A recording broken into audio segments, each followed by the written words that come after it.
right, we're live. Hey everybody, this is John here. I'm the creator of Pen Tube Plugs and be opening a store soon, sell some pen kits and blanks and stuff. Today you can see I've got some Aluminite Clear Slow. I'm going to be pouring some Fordite. This is Modern Jeep Fordite. And I'm kind of product testing today, if you will. There's a product called Egyptian Pigments. Sorry, my iPhone is jacked up, and so I'm working with Apple support right now to try to get it figured out. So I'm constantly trying to get it figured out. So John Elmy, I think he's out of Colorado, has these Egyptian Pigments, okay? And you'll have to go to him. He uses like a BioPaste. Some of the pigments are found here in the US.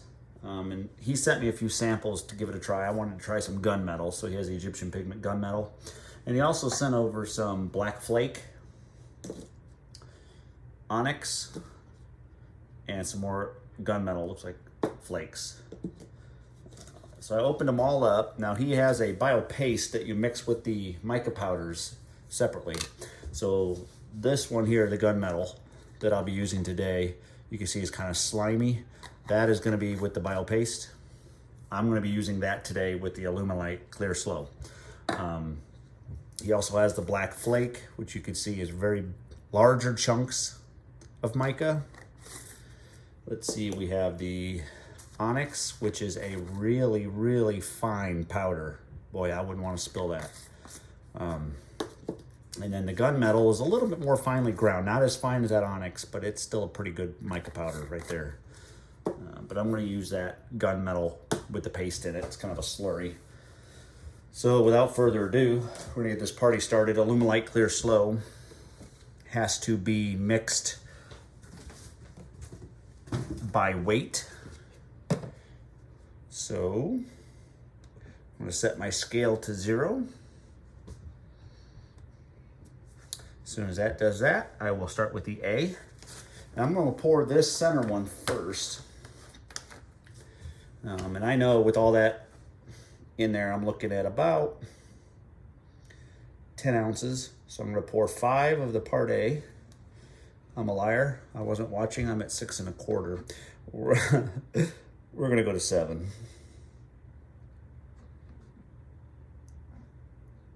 Almost there.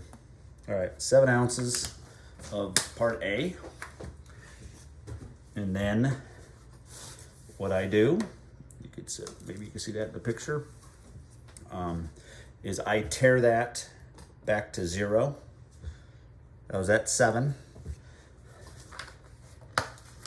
So now I'm going to pour until I hit 7 again. Now this is part B. I'm going to go to 7 ounces because this is a 1-to-1 ratio.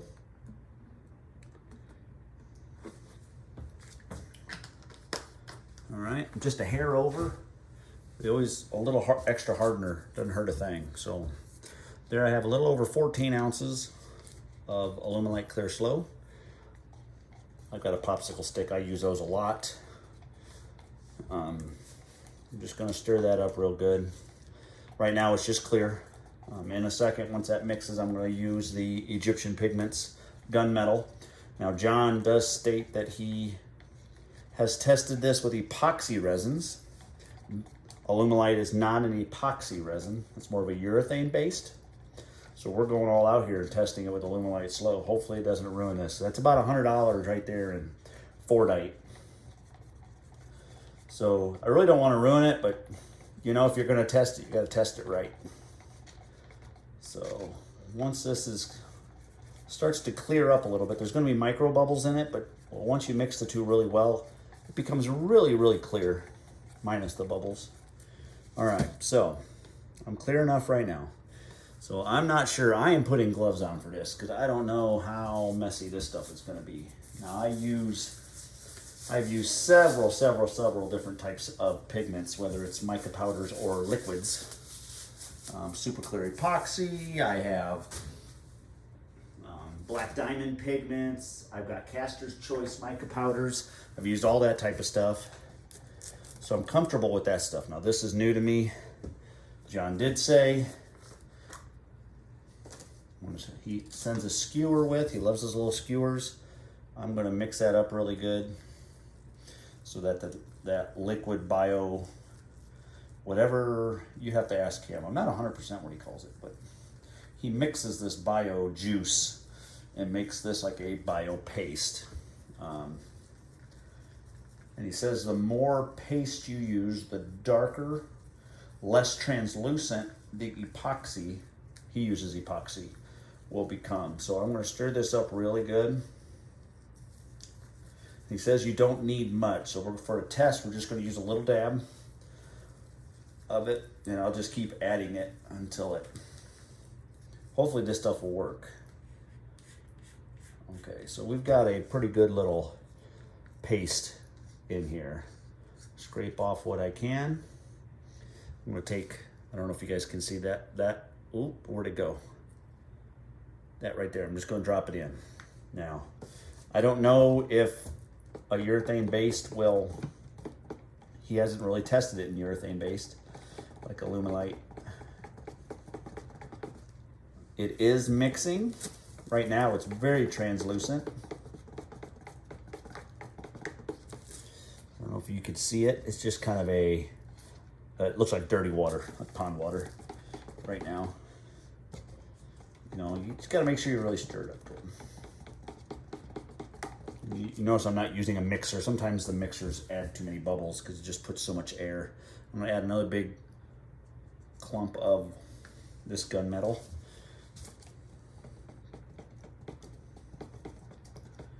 You can see it kind of breaking up in there. Sorry if I'm shaking the camera.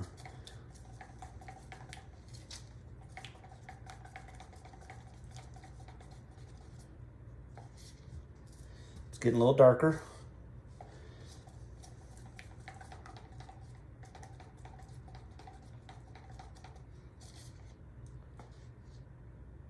It's getting darker. You can kind of, I don't know if you guys can see that. I don't want to dip it too far, but it's getting darker, but it's not dark enough for me yet. So I need it, if I don't go like black, pitch black, what happens when we're making pens is the brass tube, well, obviously is brass colored. And if it's a little bit translucent, you can see the tube.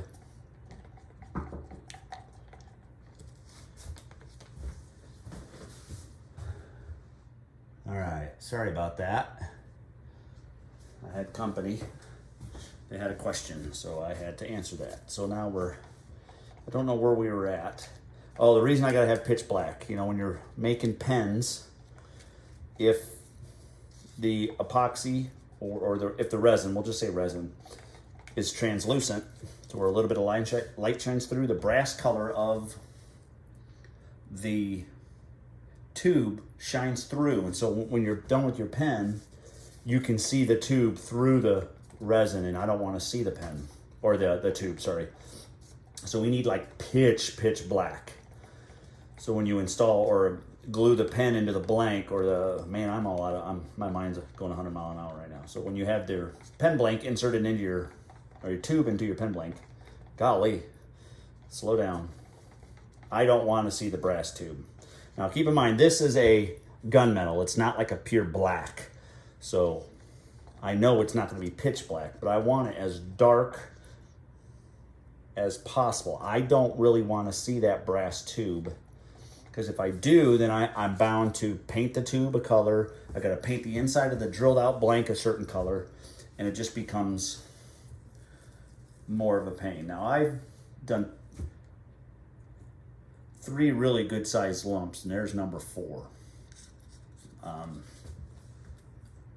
Now that's, obviously I haven't toyed, this is the first time I've ever messed with this stuff, so I have no clue how much I should be using. I just want to make sure it's as dark as I can get it. Or I don't want any light going through it, so as less translucent as possible. Now it's mixing pretty well. I can see the flakes from the mica powders in there, which I'm fine with. I like the little flakes. Builds character. So what I'm going to do, I'm going to stop right there because I'm not sure I'm going to get it any darker. I'm going to scrape off what's on this skewer. Give me just a second, put the cap back on. He says there's a really good shelf life if it's got the paste or the bio juice in it. Obviously I don't know that yet because I've never used this stuff before. All right, so, don't know if you could see it. Aluminite Clear Slow only has an open time to work with it of about 12 minutes. So I've got to get this thing poured. So as you can see, it's a gunmetal. That's what I was shooting for. If it's a little translucent, it is what it is. I'm gonna pour it into my HDPE mold on this one. Into my Jeep, modern Jeep Fordite, or if you don't know what Fordite is, car manufacturers, as they paint cars, they come through on tracks and paint them as they go through when there's a buildup of overspray. And they break it off and dispose of it because it's just, you know, layers upon layers of paint. And it makes for really, really cool pens. Because once you start turning, it exposes all those layers and it's just super, super cool. Okay. That is full. I'm gonna get that one out of our way and put it in my pressure pot. So I will put it under pressure, about 50 pounds. This has a cure, well, a demold time. I shouldn't say cure, there's a big difference in that. A demold time of about 4 hours. So after about 4 hours in, 70-degree temperatures, I could pop it out of the mold and then let it finish curing. Set it down in here. Make sure it's somewhat level so it doesn't spill. Okay, so I'm going to do something a little crazy with what's left over here. I am going to add some of that black, that onyx powder. Why not, right? I don't want to stick that stick in there. Let me grab another stick. I don't want to contaminate the powder, raw powder, with anything that's got the bio juice on it. So I'm going to take, oh man, that stuff is fine. I'm going to take that much. Yes, I am. Here we go. I don't know what it'll do, but I'm adding it to it.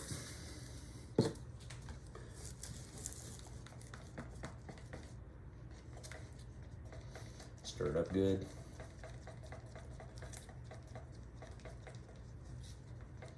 And that was the Egyptian Pigments Onyx. It's a real fine powder.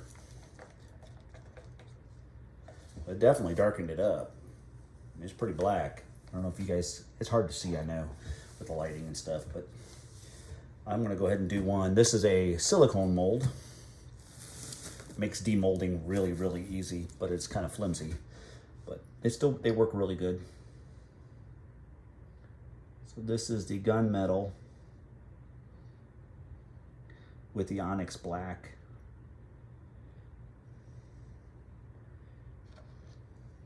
I'll let it settle in a minute.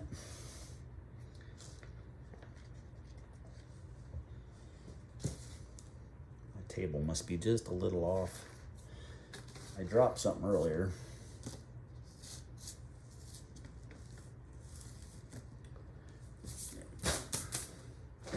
Got some of that powder on me. That stuff is fine, man. Woo-wee! It's a real fine powder. I've dealt with a lot of different mica powders, and that one's really, really fine.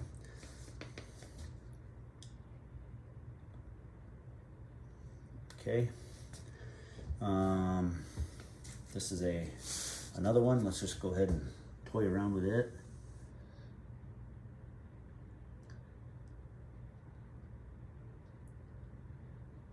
Resin is not cheap. So you don't really want to waste it. So you want to have your setup to where you can just pour, pour, pour. You're not running around searching for how you get rid of the rest of yours, because you maybe put too much in your container. Like I put a little bit too much here, but I had all this set up. Not a big deal. Getting there, getting there. Now these will have to go into the pressure pot as well. Still got a little bit here. Oh, maybe I'll just do another one in there.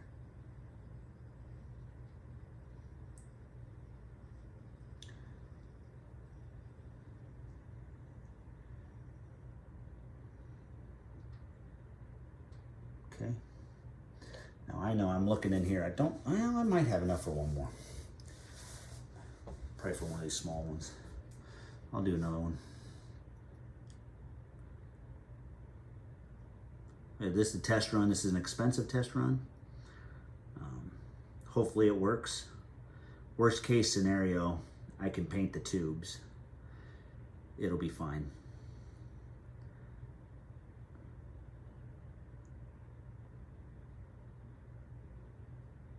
But I always like checking out new product, especially helping out small business. There's enough big corporations. We need the little guys to succeed a little bit, especially since what's happened the last year and a half. So do my part. Okay, this one seems to be soaking in a little bit. So I've got to kind of hurry and get these into the pressure pot. But the nice thing about the Fordite, it's pretty dense material, so you're not gonna have to worry about too much bubbles or air getting trapped in there. Now, if you're pouring a hybrid, like had some wood in there or another material that might be porous, you want to get into that pressure pot as soon as possible. But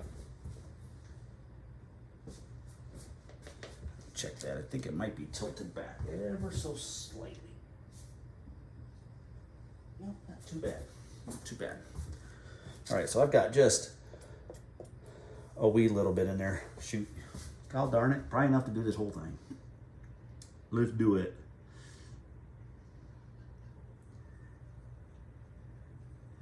Now this is an HDPE mold that was cut on a CNC. This mold I'm pouring into right now. In order to get the material out, there's holes drilled in the bottom and you got to knock it through. It's not as convenient. That other one that I already put in there, you just take the screws out and I slide a chisel underneath it and just kind of pop it loose. You see some of the bubbles popping. That's just, it's found air or little cavities in there and it's pushing itself through, forcing the air to the top. The nice thing about, I have a cup over here that I throw what little bit I have extra, and then I take that, dice it up, and turn it into pen blank. So I don't really waste much epoxy at all, or resin. I call it epoxy because I typically use epoxy resins. Okay. All right, I'm gonna set that one to the side, let it harden, and I can just peel it out of the cup. All right, now I'm gonna go ahead and mix up some different colors, so I'm not gonna be using the Egyptian pigments.